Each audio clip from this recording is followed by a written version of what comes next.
Here's the work we did today. So we cleared a pretty big pile of weeds overgrown.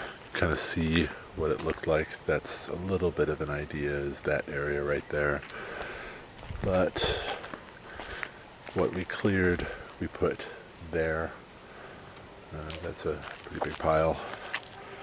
Then we filled in, then we created a path with rocks, a little bit of a border, and filled in with pretty deep layer of mulch, actually deeper than normal here. This is probably a good 5 or 6 inches. Then planted a bunch of baby tea plants. So those tea plants will eventually... It's that variety. It's probably actually a offshoot of the exact same plant. So that will be a nice little thing. This palm tree is an areca palm. It is the same palm as this big guy right here. And then this is a queen palm.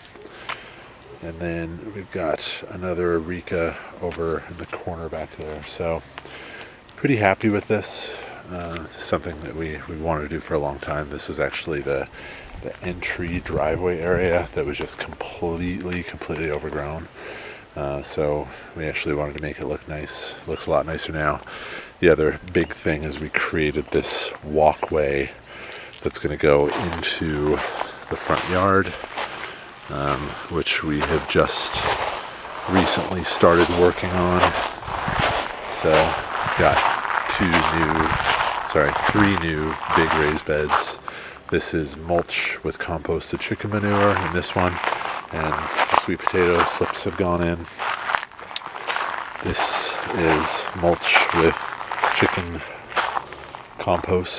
manure compost that has nothing in it yet.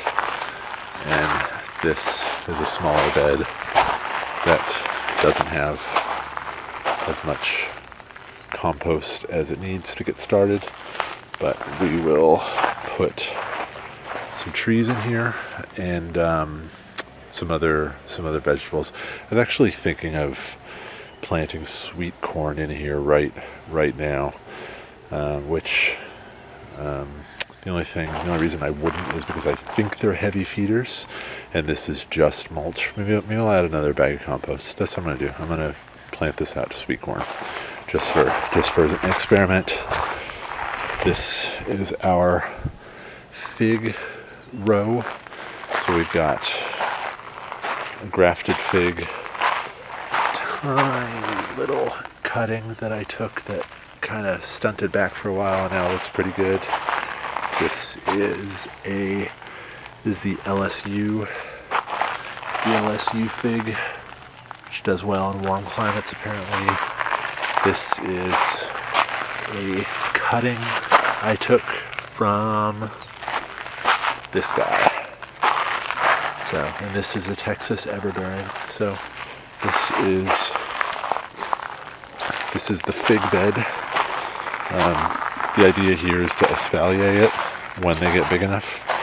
So it'll be one thin line, kind of just a wall of fig. That's the idea. Here's our tomato plant. That's remarkable. It's been in the ground for 9 months and it just won't stop producing. It's crazy. We pulled off probably 2 cups of tomatoes today, and it's covered in flowers. So we'll get that again probably in 2 weeks. It just keeps producing. Has produced, I don't know, this one plant that we didn't even trellis up, didn't do anything with, just stuck it here next to this little, we planted a seed of a papaya in there, so this papaya has grown up. It started to grow on the papaya, but this tomato has produced pounds of cherry tomatoes with, this is organic compost that was put in here that it was planted in, but we did it in other beds too. This one just somehow is the right conditions. A couple of other beds here. This is a ruby red grapefruit that went in a couple months ago.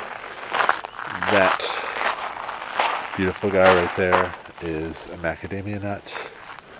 We've got our coconut palm rose. There's 3 here. There's 3 more in the back, in the far back corner.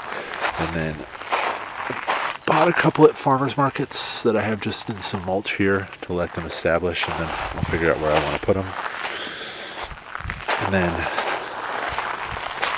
this has been the real challenging project for a few weeks.